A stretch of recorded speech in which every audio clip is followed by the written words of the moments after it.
Okay, a very good afternoon to all. Let's discuss today the determination of conduction velocity of a frog sciatic nerve in a very short way. It will be a very brief discussion, so let's go. So we'll discuss this under the following headings, which are principle, apparatus and reagent, procedure, results and observations, inference, precautions and discussion. First of all, principle. So what is a principle? Principle is the rate of transmission of nerve impulse can be found if the time taken by the impulse to traverse a particular length of the nerve is known. Okay. So what are the apparatus and reagents? The apparatus and reagents. What are the apparatus and reagents? Here we need the apparatuses such as, say, a drum kymograph or a physiograph. Okay. Along with we need the reversing key, that is important.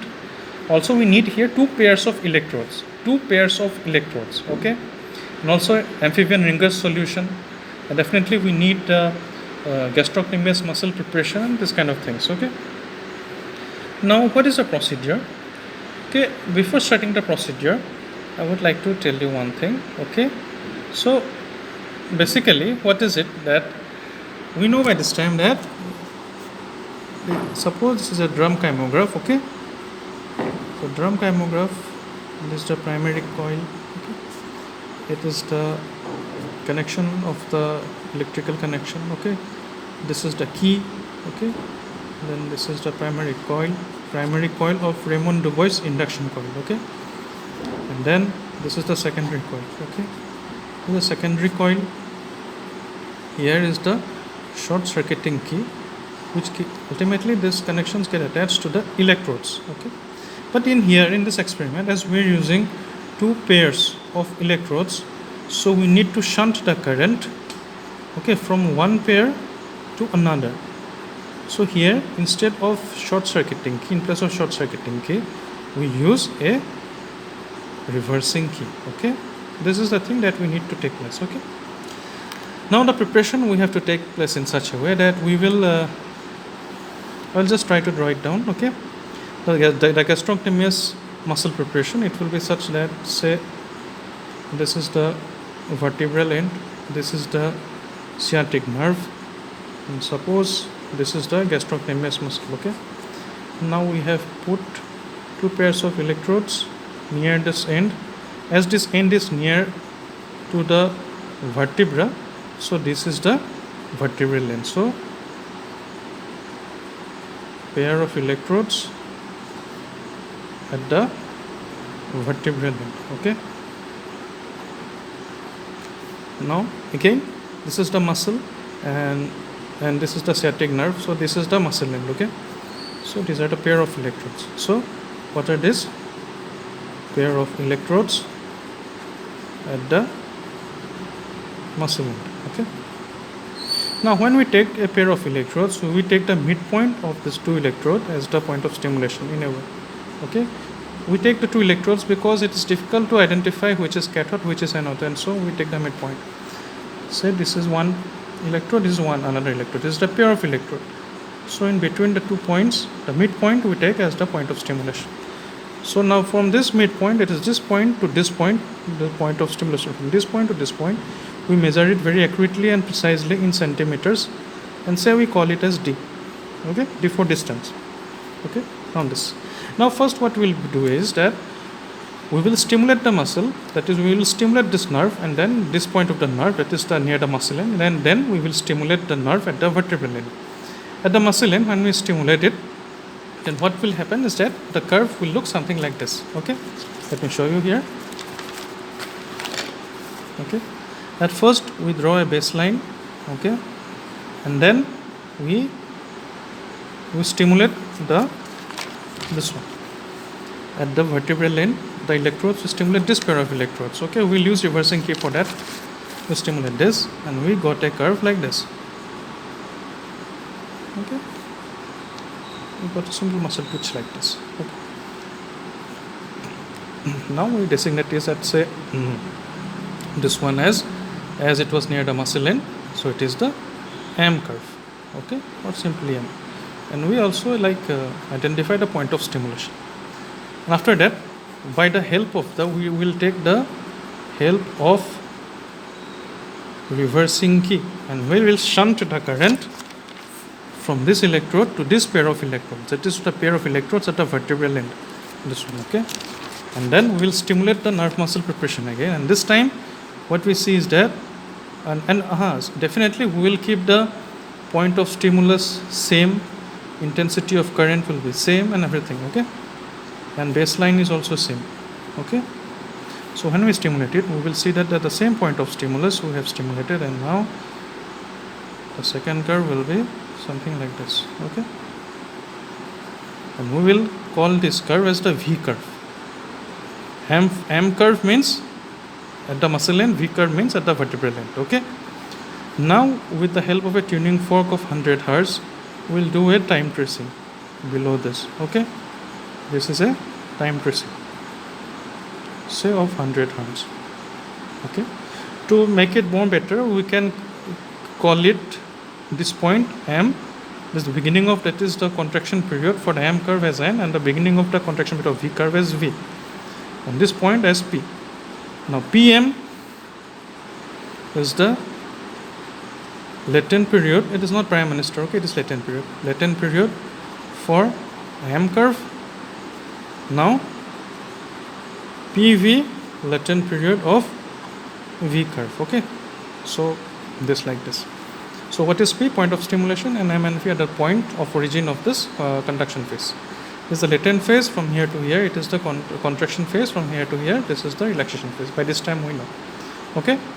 Now we know these things. Now we need to find out a thing called T. What is the time interval, time period? T equal to PV minus PM. Why we took PV? PV is longer than that of PM, okay? Suppose this is X, this is Y. So X minus Y, okay? Suppose X minus Y is Z. So T is equal to Z, okay? And previously, we know the distance, that is we measured the D between these 2 points, okay? Point of stimulation of this electrode and vertebral end and muscle end. Say we got D is equal to A, suppose A centimeters, okay? Now X equal to Z, say second, okay? As is 100 Hz, we have to calculate 0.01 second, okay? So now there is a particular formula that we will be putting here, okay? The calculation of velocity, okay? Now calculation of velocity, that is rate of impulse transmission, okay? That is conduction velocity of a nerve, which is the formula small d by t. Small d, what was small d? Distance traveled in centimeter, okay? And what is the t? T is the time taken by nerve impulses to travel from one point to another in seconds. So we'll do it. As by this time we know D is, say A. D is A, we know because we measured this distance now. So D, suppose we got A. We have to measure it very nicely and accurately. A. And by T, by this time we know Z. Okay. So this is what? Centimeter by second. We have to convert it into meter per second. Suppose it came into, we have to convert it into meter per second. Ultimately, suppose the result is, that is conduction velocity is, say after doing this in meter per second, suppose we got it at say 50 meter per second. Okay. Now the normal conduction velocity of a frog nerve is 40 to 60 meter per second, and as we got 50, so it results within the normal range, and hence the inference is, as the rate of transmission of nerve impulse is within the normal range, so the conduction velocity of the frog sciatic nerve is within the normal limits. Okay, so the nerve is working properly. Okay, now one more thing, why the latent period of PV, that is the V curve, was more than that of the M curve? For that, we need to check here. Okay, here as we have seen that this point is near the muscle end and this point is near the vertebral end, so the distance for this stimulation to travel is lesser as that, and then the distance the need to travel by this one. Okay, so it takes less time, it takes more time, and hence the latent period, as the latent period is the distance between the point of stimulus to the onset of contraction. Okay, so this distance here in case of less than the latent period for this one. Okay, and this point, from this point to this point, that is PM minus PV, which is precisely this area. Okay, between two latent period, this area. So this area designates the time difference that needs to travel from this distance to this distance. Okay, I hope you got it. So after that, the next point is, so procedure is inference, precautions. So precaution, the same way as for that of simple muscle curve, we need to make the setup very nicely, these things, and we need to put the reversing key. The baseline point of stimulation and strength should be same for all the recordings, and also the distance between the points of stimulation of vertebral end and the muscular end should be carefully measured. This distance should be carefully measured. Okay, and also the latent period. Okay, this also should be carefully measured with the help of the time tracers or time tracing. Now, regarding discussion, see, it is very important that there are many things actually to discuss, but I will just discuss a few things. The diameter of the nerve fiber, the greater the diameter of the nerve fiber, the greater the diameter of a nerve fiber, the faster is the conduction velocity. Okay. Also the presence of myelin sheet. Okay, when myelin sheet is present, there are nodes of Ranvier. It jumps from one neuron to another and it increases the speed. This is called as saltatory conduction. It also helps. And more the temperature, okay, more the temperature, the velocity increases, and less the temperature, velocity decreases. Also space is different. Compared to mammals, the velocity lowers in amphibians, and also compared to mammals of different species, it may differ. Say human beings, the conduction velocity of human being is not same with that of a gorilla or that of a tiger, even though both are mammals. And definitely the velocity of human beings is not equal to that of a frog. Okay, because there is even the species difference. Okay. So the electrical and chemical changes, we know that they are identical in both the contractions. So the difference in the latent period, this one and this one, I have already said, is due to the transmission of the impulses from the vertebral end to the other end. Okay. Now, so why we need to have this experiment? We need to have this experiment because determination of conduction velocity helps in to trace, number one, recovery of nerve injuries. Okay, if someone is a nerve injury, with the help of conduction velocity, we can say that whether the person is recovering or not.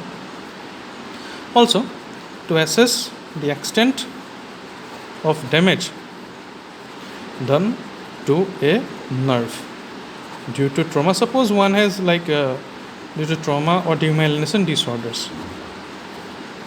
Suppose some trauma had come to a person unfortunately, or some demyelination disorder had came. So we can also know that up to what extent the disorder was done. Okay. So basically this is in short, in a very brief way, I have described to you the determination of conduction velocity of the sciatic nerve. I basically referred C.L. Ghai book, also a K. Jain book, J.K. Paul and many books. Okay. So hope it helps. Thank you and stay safe. Love you all. Thank you.